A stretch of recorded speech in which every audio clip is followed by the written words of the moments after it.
اب جب بھی کوئی انسان، کوئی امتی، کوئی ادنا امتی تبلیغ کا فریضہ انجام دینے کے لیے کھڑا ہوگا، اس کا واسطہ انہی کیٹیگری سے پڑے گا.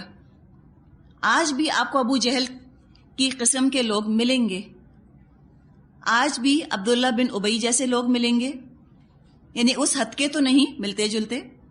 اور آج بھی ایسے لوگ ملیں گے کہ جو ابو بکر رضی اللہ عنہ ہی کی طرح لپک کر ایمان کی طرف آ جاتے ہیں. اس درجے کی بات تو نہیں لیکن ملتے جلتے. تو جو کیٹیگریز رہی ہیں یہ ہمیشہ سے ایک جیسی رہی ہیں اور ہر تبلیغ کرنے والے کو مشاہدہ ہو جائے گا. وَنَادَوْا أَصْحَابَ الْجَنَّةِ أَن سَلَامٌ عَلَيْكُمْ، اور جنت والوں سے پکار کر کہیں گے سلامتی ہو تم پر. لَمْ يَدْخُلُوهَا وَهُمْ يَطْمَعُونَ، یہ لوگ جنت میں داخل تو نہیں ہوئے مگر اس کے امیدوار ہوں گے. اب اس سے بھی دیکھیں اصحاب اعراف کی تواضع ماڈسٹی جھلکتی ہے. جنت میں بھی داخل نہیں ہوئے لیکن وہ امید یہ رکھتے ہیں کہ اللہ ان کو جنت میں داخل کرے گا. اور اس میں جو تواضع ہے وہ یہ کہ جو اللہ کی معرفت رکھتا ہے، جو اللہ کی مختلف شانوں سے واقف ہے، وہ کبھی بھی اپنی بخشش کے لیے سرٹن نہیں ہو سکتا. اس کو 100% یقین کبھی نہیں ہو سکتا کہ اللہ ضرور مجھے بخش دے گا، اس لیے کہ ابھی داخل تو نہیں ہوئے نا جنت میں. تو جنت کو اپنا حق سمجھ کے نہیں بیٹھ جائیں گے یہ کہ ہاں ضرور ہی اللہ ہمیں جنت میں داخل کرے گا. ان کو امید ہوگی کہ ہاں اللہ ہمیں کر دے.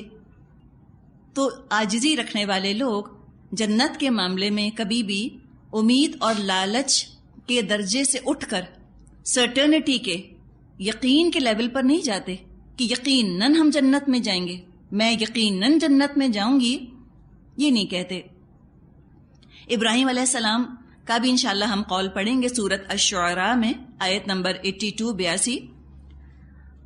ان کا قول ہے کہ والذی اطمع ان یغفر لی خطیئتی یوم الدین، کہ اللہ وہ ذات ہے کہ جس سے مجھے طمع ہے، جس سے مجھے امید ہے کہ میری خطا بخش دے گا وہ قیامت کے دن.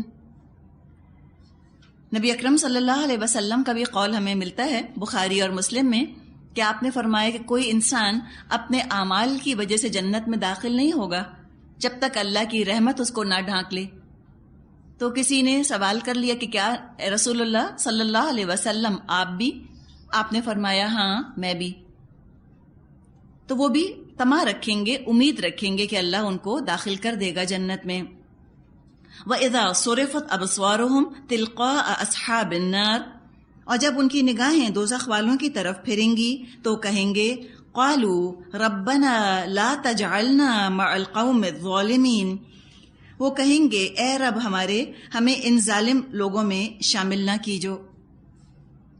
اللہ یہ جو ظالم ہیں جنہوں نے اپنی جانوں پر ظلم کیا، بے اختیار ان کے زبانوں سے یہ دعا نکلے گی کہ اللہ ہمیں ان لوگوں میں شامل نہ کر.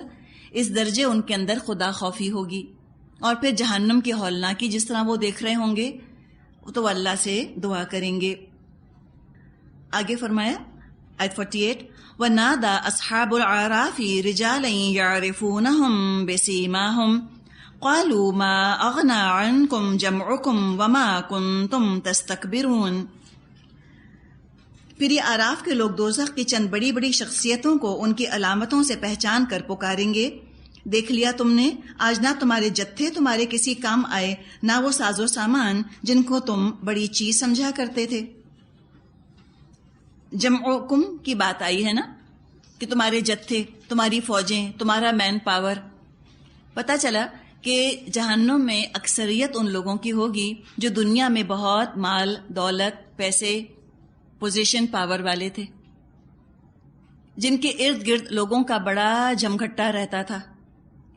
دنیا میں جب انسان کے ارد گرد بہت سے لوگ جمع ہو جاتے ہیں، اس کی تعریف، توصیف، تعظیم کرنے لگتے ہیں، شیطان یہ ورغلاتا ہے انسان کو، تم دیکھو کتنے اچھے ہو، کتنے لوگ تمہیں پسند کرتے ہیں، کتنے لوگ تمہارے ساتھ رہنا چاہتے ہیں، تمہاری کتنی عزت ہے معاشرے کے اندر، تم بہت اچھے ہوگے تبھی تو تمہاری اتنی عزت ہے. اور یہ خیال انسان کی انا کو بہت اچھا لگتا ہے اور وہ انا پرست ہو جاتا ہے اور انا پرستوں کے لیے تو جنت میں کوئی جگہ ہے ہی نہیں. وہ یہ سمجھتا ہے کہ میں لوگوں کو اتنا اچھا لگ رہا ہوں، میں لوگوں میں اتنا مقبول ہوں، تو میں اللہ کے یہاں بھی بڑا مقبول ہوں گا، میں اللہ کو بھی بہت اچھا لگتا ہوں گا. اور پھر وہ اپنا خدا لوگوں کو ہی بنا لیتا ہے، پیپل پلیزر. وہ ہر وہ کام کرتا ہے دنیا میں جو لوگوں کو اچھا لگے، تاکہ اس کے گرد سے بھیڑ نہ چھٹ جائے، کہیں لوگ اس کو نہ چھوڑ دیں، اس کی پاپولیرٹی کم نہ ہو جائے. خوف آتا ہے اس کو سوشل بائیکاٹ سے، معاشرے میں آؤٹ کاسٹ بننے سے. پیپل پلیزر ہو جاتا ہے. ایڈمٹ نہیں کرتے انسان، مانتے نہیں ہیں اس بات کو کہ ہم پیپل پلیزر ہیں، لیکن وہ لوگوں کو راضی کرنے والی کام کرتے ہیں. اٹھتے بیٹھتے ان کا تکیہ کلام یہی ہوتا ہے، ان کی سوچ یہی ہوتی ہے کہ ہائے اگر ہم نے یہ کر لیا تو لوگ کیا کہیں گے. کوئی کام کرتے وقت ان کو پہلے خیال یہ آتا ہے لوگ کیا کہیں گے. اگر وہ یہ سمجھتے ہیں کہ لوگ بہت اچھا کہیں گے تو کام کر بیٹھتے ہیں. اگر ان کو یہ خیال آتا ہے کہ لوگ اعتراض کریں گے، تنقید کریں گے، وہ کام نہیں کرتے. اور لوگوں کو راضی کرتے کرتے ان کو خیال بھی نہیں رہتا کہ ہم اپنے رب کو کتنا ناراض کر رہے ہیں، اللہ سے بالکل غافل ہو جاتے ہیں. تو اصحاب اعراف ان سے کہیں گے کہ وہ تمہارے گرد جو بھیڑ جمع رہتی تھی، جو تم کو اچھا اچھا کہتی رہتی تھی، کہاں گئے؟ کچھ کام نہ ہے تمہارے. اور تم جو تکبر کیا کرتے تھے دنیا میں، تم جو بہت بڑے بنا کرتے تھے، اپنی نظروں میں بڑے اعلیٰ بڑے بلند تھے، بہت ہی تم خوش رہا کرتے تھے اپنے مقام سے، کیا فائدہ ہوا؟ کچھ تمہارے کام نہ آیا. اس کے مقابلے میں کون لوگ ہیں؟ آیت 49، أَهَٰؤُلَاءِ الَّذِينَ أَقْسَمْتُمْ لَا يَنَالُهُمُ اللَّهُ بِرَحْمَةٍ ادْخُلُوا الْجَنَّةَ لَا خَوْفٌ عَلَيْكُمْ وَلَا أَنْتُمْ تَحْزَنُونَ. اور کیا یہ اہل جنت وہی لوگ نہیں ہیں جن کے متعلق تم قسمیں کھا کھا کر کہا کرتے تھے کہ ان کو تو اللہ اپنی رحمت میں سے کچھ نہ دے گا؟ آج انہی سے کہا گیا داخل ہو جاؤ جنت میں، تمہارے لیے نہ خوف ہے اور نہ رنج. یہ ذکر کیا جائے گا قیامت کے دن. اصحاب اعراف یہ کہیں گے جہنمیوں سے کہ تم یہ جو لوگ ہیں جن کو تم سمجھا کرتے تھے یہ تو جنت میں بالکل نہیں جائیں گے، تم تو قسمیں کھاتے تھے دنیا میں کہ اللہ ان کو کچھ نہیں دے گا، یہ تو آج سب جنت میں موجود ہیں. دراصل یہاں پہ نہ صرف قریش کے سرداروں کی ذہنیت کی عکاسی کی جا رہی ہے، بلکہ ہر معاشرے کے بڑے بننے والوں کی ذہنیت کی عکاسی کی جا رہی ہے. قریش کے سردار اسلام کے خلاف جو سب سے بڑی دلیل لاتے تھے وہ یہ تھی کہ اگر تو اسلام کی دعوت میں کوئی خیر کا پہلو ہوتا، اور اگر یہ دعوت کوئی بہت اعلیٰ ہوتی تو اعلیٰ لوگ، پیسے والے لوگ، طاقت والے، اقتدار، پوزیشن والے لوگ متوجہ ہوتے. اگر معاشرے کی ایلیٹ اس دعوت کو قبول نہیں کر رہی، کھاتے پیتے لوگ اس دعوت کو قبول نہیں کر رہے، اور غلام اور نچلے درجے کے ڈاؤن ٹراڈن لوگ اس کو قبول کر رہے ہیں، اس کا مطلب ہے کہ دعوت ہی بالکل گھٹیا ہوگی. یہ بلال ہیں، یہ خباب ابن ارت ہیں، یہ قبول کر رہے ہیں اس دعوت کو. کیا ملا ان کو دنیا میں اسلام قبول کر کے؟ کون سے ان کے حالات بہتر ہو گئے؟ مکے میں تو مسلمانوں کے حالات اچھے نہیں تھے، بالکل دبے ہوئے تھے اور پسے ہوئے تھے. تو انہوں نے یہ سوچا کہ اللہ کو مان کے، توحید کو مان کے ان کو کیا ملا؟ اس کا مطلب ہے کہ ان کا اللہ طاقتور نہیں ہے. ہم جن معبودوں کی پرستش کر رہے ہیں وہ زیادہ طاقتور ہیں، ہم پر تو نعمتیں برس رہی ہیں، اس کا مطلب ہے ہماری دیوی دیوتا ہم سے راضی ہیں اور خوش ہیں. تو دنیا میں اللہ نے جو ان کو نعمتیں دی ہوتی ہیں، ان نعمتوں کو وہ انعام کے طور پہ ٹریٹ کرتے ہیں، اپنا حق سمجھتے ہیں کہ نعمتوں کا ملنا دراصل ہمارے حق پر ہونے کی دلیل ہے، ہم اللہ کے چہیتے ہیں تبھی تو اللہ ہم کو دے رہا ہے. یہ آپ دیکھ لیں، یہ بنیادی فرق ہے شرک میں اور توحید میں. شرک میں جو دنیا کی نعمت ہے وہ معبودوں کا انعام سمجھی جاتی ہے، معبودوں کی رضا کی دلیل سمجھی جاتی ہے.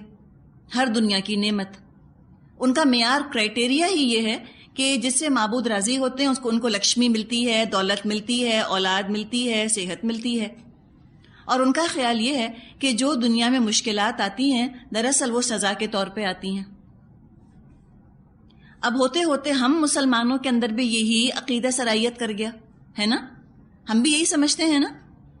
کوئی نعمت ملتی ہے کسی کو یا ہمیں ملتی ہے، ہم کہتے ہیں پتہ نہیں کس نیکی کا اللہ نے صلا دیا. کوئی پریشانی کوئی مشکل آتی ہے، کہتے ہیں پتہ نہیں کن گناہوں کی سزا ہے. تو دنیا دارالجزا نہیں ہے. یہ توحید کا جو پوائنٹ آف ویو ہے، اللہ ہمیں یہ بتاتا ہے کہ دنیا دارالجزا نہیں ہے. قرآن نے یہ بتایا. یہاں تو امتحان ہو رہا ہے، اور سزا اور جزا کے فیصلے تو قیامت کے دن ہوں گے. دنیا میں تو غربت بھی آزمائش ہے اور آسائش بھی آزمائش ہے. پیسہ بھی آزمائش ہے اور پیسے کا نہ ہونا بھی آزمائش ہے. دونوں ہی چیزیں دراصل آزمائش ہیں. تو یہ کہا کرتے تھے کہ یہ جو غریب ہیں دنیا میں، یہ آخرت میں بھی ایسے ہی غریب اور فقیر رہیں گے. اللہ ان سے ناراض ہے تبھی دنیا میں غریب رکھا ہے. تو بنیادی فلسفہ یہ غلط تھا ان کا. بنیاد یہ غلط تھی. جب بنیاد غلط ہوگی تو اس پر جو بھی نظریات قائم کیے جائیں گے وہ بھی غلط ہی ہوں گے. تو قیامت کے دن پتہ چل جائے گا کہ ہم کتنے غلط نظریے کو فالو کرتے رہے. جن کو وہ دنیا میں غریب سمجھا کرتے تھے وہ تو سب جنت میں بیٹھے ہیں، اعلیٰ اعلیٰ درجے ہیں ان کے وہاں پر.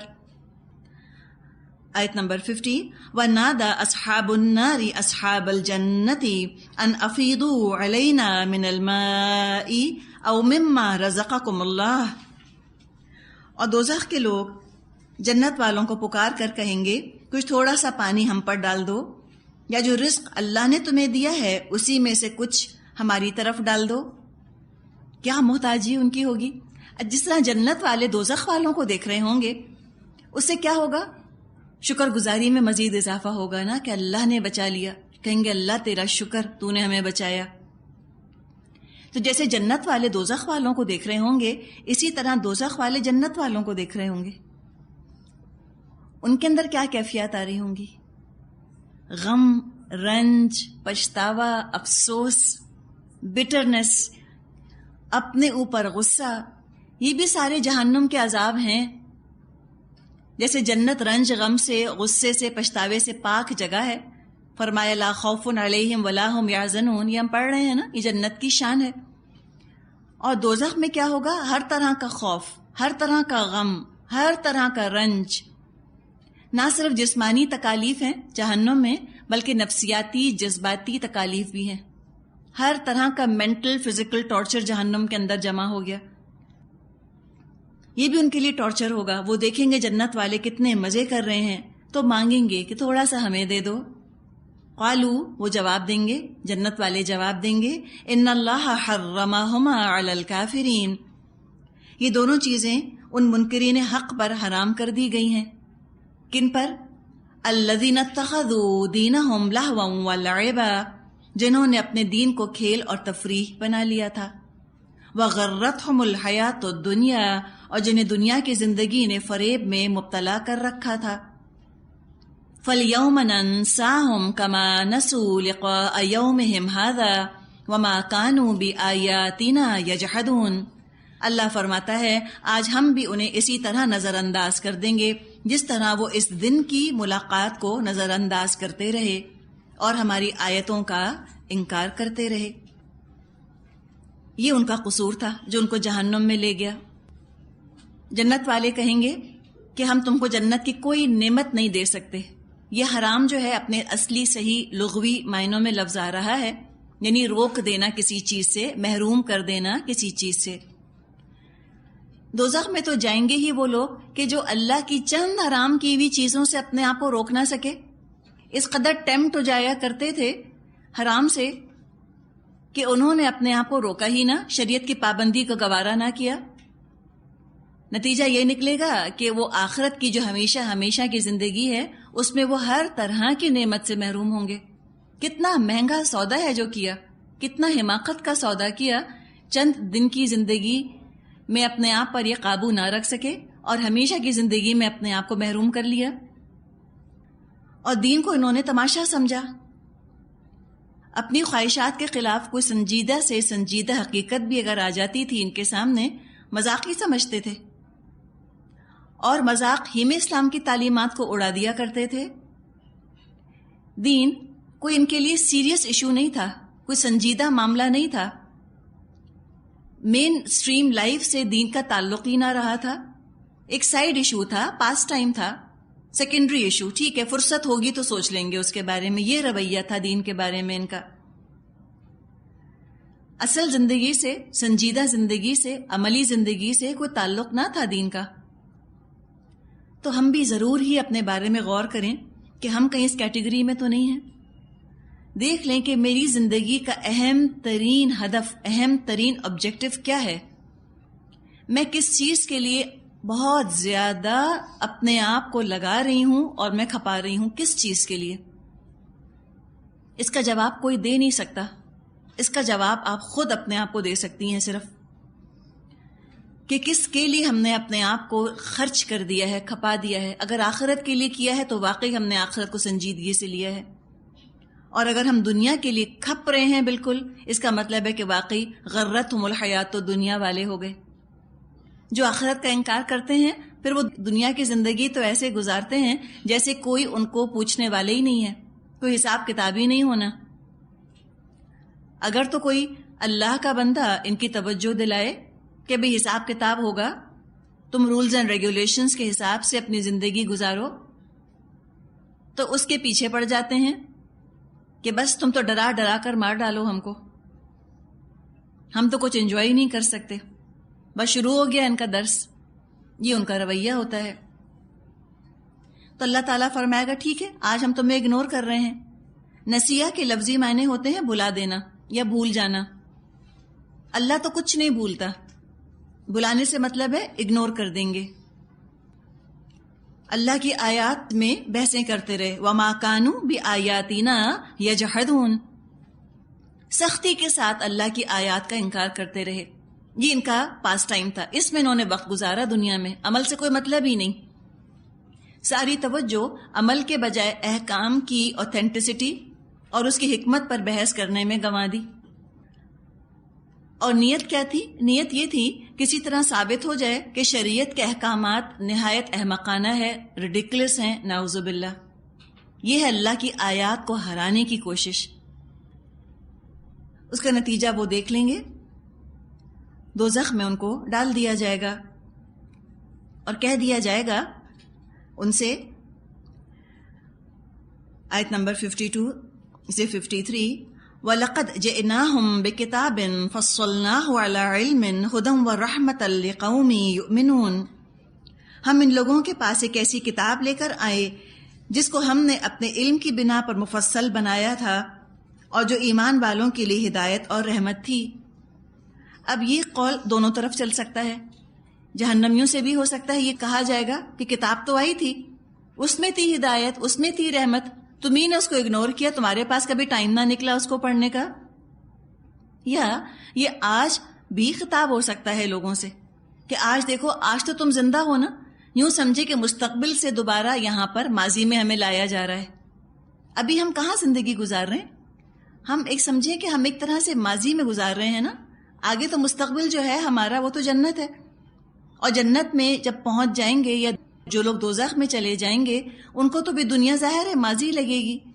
تو پھر ابھی دوبارہ اس مستقبل سے یہاں لایا جا رہا ہے کہ دیکھو ابھی تو تم زندہ ہو، ابھی تو یہ دنیا تمہارا ماضی نہیں بنی، ابھی تمہارا حال ہے، تمہارا پریزنٹ ہے. اس پریزنٹ میں، اس حال میں تم اپنا حال درست کر لو. اس کتاب کی اہمیت کو سمجھو، اس کے لیے وقت نکالو، اس کو امپورٹنس دو. اسی میں ہدایت ہے، اسی میں اللہ کی رحمت پوشیدہ ہے. ایمان لاؤ، اس کے مطابق عمل کرو. هل ينظرون الا تأویلہ، کیا یہ لوگ اب اس کے سوا کسی اور بات کے منتظر ہیں کہ وہ انجام سامنے آ جائے جس کی یہ کتاب خبر دے رہی ہے؟ اس سے پتا چلا کہ پچھلا قول جو ہے یہ ابھی حال کی بات کی جا رہی ہے. ابھی کہا جا رہا ہے کہ ابھی تم فائدہ اٹھاؤ، ورنہ وہ منظر جو پیچھے پیش کیا گیا، جب وہ منظر آ جائے گا سامنے، جب وہ حال ہو جائے گا، قیامت آ جائے گی، تو کوئی فائدہ نہیں ہوگا تمہیں اس کتاب پر ایمان لانے سے. یوم تأتی تاویلہ یقول الذین نسوہ من قبل قد جاءت رسل ربنا بالحق فہل لنا من شفعاء فیشفعوا لنا او نرد فنعمل غیر الذی كنا نعمل قد خسروا انفسهم وضل عنهم ما كانوا يفترون. جس روز وہ انجام سامنے آ گیا تو وہی لوگ جنہوں نے پہلے اسے نظر انداز کر دیا تھا. کسے نظر انداز کر دیا تھا؟ ہو کی ضمیر کہاں گئی؟ کتاب کی طرف ہے. جی ہاں، وہ کہیں گے واقعی ہمارے رب کے رسول حق لے کر آئے تھے. اب دیکھیں بالکل یہی چیز دوبارہ ریپیٹ ہوئی ہے نا، قد جاءت رسول ربنا بالحق، یہ پہلے بھی ہم نے پڑھا. پھر بات رسول کی آئی ہے، جس نے رسول کی اطاعت کی، رسول کی پیروی کی، وہی جنت میں داخل ہوں گے. اور یہاں بھی جو افسوس کریں گے جہنم میں جانے والے، فرمایا جس روز وہ انجام سامنے آ گیا تو وہی لوگ جنہوں نے پہلے اسے نظر انداز کر دیا تھا کہیں گے کہ واقعی ہمارے رب کے رسول حق لے کر آئے تھے. پھر کیا اب ہمارے کچھ سفارشی ہیں جو ہمارے حق میں سفارش کریں، یا ہمیں دوبارہ واپس ہی بھیج دیا جائے تاکہ جو کچھ ہم پہلے کرتے رہے تھے اس کے بجائے اب دوسرے طریقے پر کام کر کے دکھائیں. انہوں نے اپنے آپ کو خسارے میں ڈال دیا اور وہ سارے جھوٹ جو انہوں نے گھڑ رکھے تھے آج ان سے گم ہو گئے. تو یہاں پر ان کے پچھتاوے کا ذکر ہے کہ اگر وہ قرآن کو سیریسلی لیتے، ایمان کا حق ادا کرتے، ہدایت پاتے. قرآن تو جنت کا ویزا ہے، اس کا آغاز ہدایت ہے اور اس کا انجام رحمت ہے. لیکن یہ کام نہ کیا، اپنی نافرمانیوں کی جسٹیفیکیشنز بناتے رہے، دنیا میں ایکسکیوزز بناتے رہے. کبھی اگر خیال آتا بھی تھا کہ ہم نافرمانی کر رہے ہیں تو کوئی نہ کوئی بہانہ بنا دیتے تھے، اور وہ سب بہانے ان کے بیکار ہو جائیں گے قیامت کے دن. وہ خود بھی کنونس نہیں ہوں گے اپنے بہانے سن کر. ان کو حیرت ہوگی اپنے اوپر کہ واقعی کیا ہم یہ بہانے بناتے تھے عمل نہ کرنے کے، اتنی فلمسی ایکسکیوزز، ہم یہ مجبوریاں پیش کرتے تھے. قیامت کی ہولناکی اور جہنم کے ہولناکی کے آگے وہ بہانے انتہائی بودے، انتہائی کمزور لگیں گے. اور پھر وہ کہیں گے کہ کوئی سفارش کرنے والا، کوئی ہمیں بخشوا دے، یا کہیں گے ہمیں ایک دفعہ ایک چانس اور دے دیا جائے کہ ہم دوبارہ دنیا میں جائیں تو اب ہم بہت اچھے عمل کریں گے، اب ہم وہ کام نہیں کریں گے جو ہم کرتے رہے تھے. لیکن ان کی یہ تمنا، ان کی یہ خواہش، یہ دعا ان کی پوری نہیں ہوگی. اگر دنیا میں وہی تمنا کرتے کہ اللہ ہمارے عمل بدل دے، دنیا میں یہ خواہش پیدا ہوتی، بڑی قیمتی خواہش تھی. اگر ہدایت کی خواہش دنیا میں پیدا ہو جاتی، اس میں خلوص ہوتا، اللہ ضرور ان کے لیے سامان فرما دیتا. لیکن وہ کب تک ہے؟ جب تک غیب کا پردہ پڑا ہے، جب تک ہم دنیا میں ہیں. ایک دفعہ سر کی آنکھوں سے وہ ساری چیزیں دیکھ لیں جن کی خبر قرآن سنا رہا ہے، دوزخ کو سر کی آنکھوں سے دیکھ لیا، اب ایمان لانا یا دعا کرنا فائدہ نہ دے گا. تو فرمایا کہ خود اپنے آپ کو انہوں نے نقصان میں ڈالا. جو کچھ یہ گھڑتے رہتے تھے، جو دلیلیں، جو ایکسکیوزز بناتے رہتے تھے، جو جھوٹے سفارشی انہوں نے گھڑے ہوئے تھے، سب غائب ہو گئے. آیت 54، ان ربکم اللہ الذی خلق السماوات والارض فی 6 ایام ثم استوى علی العرش. در حقیقت تمہارا رب اللہ ہی ہے جس نے آسمانوں اور زمین کو 6 دنوں میں پیدا کیا، پھر اپنے تخت سلطنت پر جلوہ فرما ہوا. اللہ تعالیٰ کے بارے میں فرمایا کہ 6 دن میں اس نے آسمانوں اور زمینوں کو پیدا کیا اور پھر وہ تخت سلطنت پر جلوہ فرما ہوا. استوى علی العرش. اتنا تو ہمیں پتہ ہے کہ قرآن اللہ کا کلام ہے. اللہ تعالیٰ نے یہ فرما دیا کہ اللہ تخت پر جلوہ فرما ہوا عرش کے اوپر. اب متشابہات میں سے یہ آیت ہے، اللہ کے عرش کو ہم کسی بادشاہ کے تخت کی طرح نہیں سمجھ سکتے. اگر ہم نے یہ تصور ذہن میں قائم کر لیا کہ جیسے کوئی بادشاہ اپنے تخت پر بیٹھتا ہے، کسی خاص جگہ محدود ہوتا ہے، اسی طرح اللہ کا بھی کوئی تخت بنا ہوا ہے اور اللہ اس پر جا کر فزیکلی بیٹھ گیا، تو نعوذ باللہ ہم نے اللہ کا صحیح اندازہ نہ لگایا. اللہ ٹائم سپیس سے ماورا ہے. اللہ کسی سمت میں، کسی جہت میں قید یا محدود نہیں ہے. کیسے ہے، کس طرح کا اس کا عرش ہے، کیسے اس کا استوا ہوا، واللہ عالم. امام مالک رحمۃ اللہ علیہ سے کسی نے یہ سوال پوچھا استوا علی العرش کے بارے میں، اور یہ مسلمانوں میں ایک فرقہ نکلا تھا جو کہ متشابہات ہی کے پیچھے پڑا رہتا تھا، انہی چیزوں کی تعویل اس کو کرنی ہوتی تھی۔ سورہ آل عمران میں ہم نے یہ مضمون پڑھ لیا کہ جو متشابہات کے پیچھے پڑتے ہیں ان کے دلوں کے اندر تو کجی ہے اور ٹیڑھ ہے۔ جو محکمات ہیں ان پر ایمان لانا ہے، عمل کرنا ہے۔ متشابہات ہیں ان کو بس مان لینا ہے، ان پر ایمان لے آنا ہے، وہ عمل کی آیات نہیں ہوتی۔ قیامت کے دن کسی سے یہ نہیں پوچھا جائے گا کہ بتاؤ کہ استوا علی العرش سے تم نے کیا سمجھا تھا۔ قیامت کے دن تو پوچھا جائے گا کہ جو شریعت کے احکامات تھے تم نے اس پر عمل کیا یا نہ کیا۔ تو امام مالک سے کسی نے پوچھا کہ بتائیے استوا علی العرش کیا چیز ہے، کیسے اللہ تعالیٰ اپنے تخت پر بیٹھا؟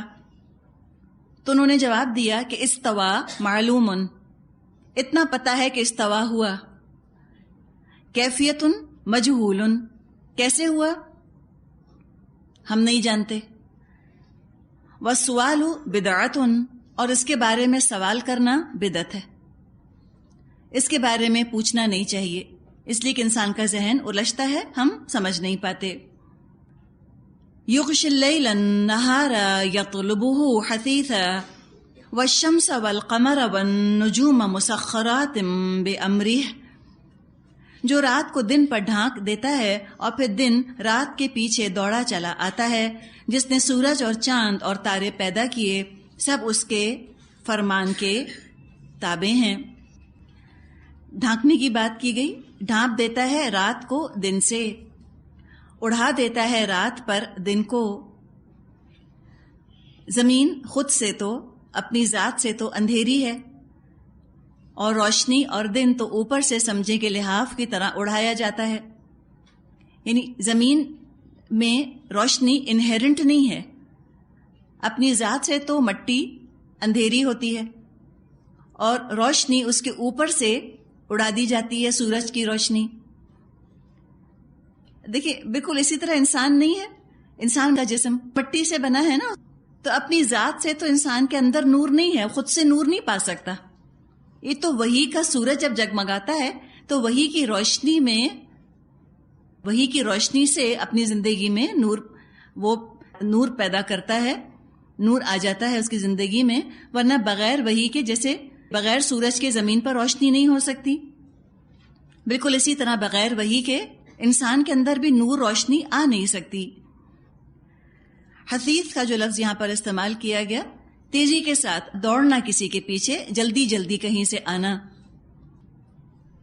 تو فرمایا کہ سورج اور چاند سب اس کے فرمان کے تابع ہیں، اسی کا حکم چلتا ہے تمام کائنات پر۔ الا، آگاہ ہو جاؤ، لہ الخلق والامر تبارک اللہ رب العالمین، اسی کی خلق ہے اور اسی کا امر ہے، بڑا بابرکت ہے اللہ، سارے جہانوں کا مالک اور پروردگار۔ دو چیزوں کا ذکر کیا گیا، خلق اور امر۔ تخلیق کرنا بھی اللہ کا کام ہے، اس میں تو نہ پہلے کسی کو شک تھا نہ آج کسی کو شک ہے۔ جو لوگ اللہ کو مانتے ہیں ان کو کوئی شک نہیں اس بات میں کہ تخلیق کرنا اللہ کا کام ہے، اللہ کریٹر ہے، گاڈ دا کریٹر۔ مشرکین کو بھی اس میں کوئی شک نہیں تھا۔ شک کس میں تھا اور پرابلم کہاں ہوتا ہے؟ کیا بات ماننے میں؟ امر، کہ حکم دینا بھی اللہ کا کام ہے۔ وہ یہ چاہتے ہیں کہ بس اللہ نے چیز تخلیق کر دی، اللہ نے ہمیں بنا دیا، اللہ نے کائنات بنا دی، اللہ ہمیں ہمارے حال پر چھوڑ دے اور کائنات کو قوانین کے حوالے کر دے اور بس اللہ ڈیٹیچ ہو جائے۔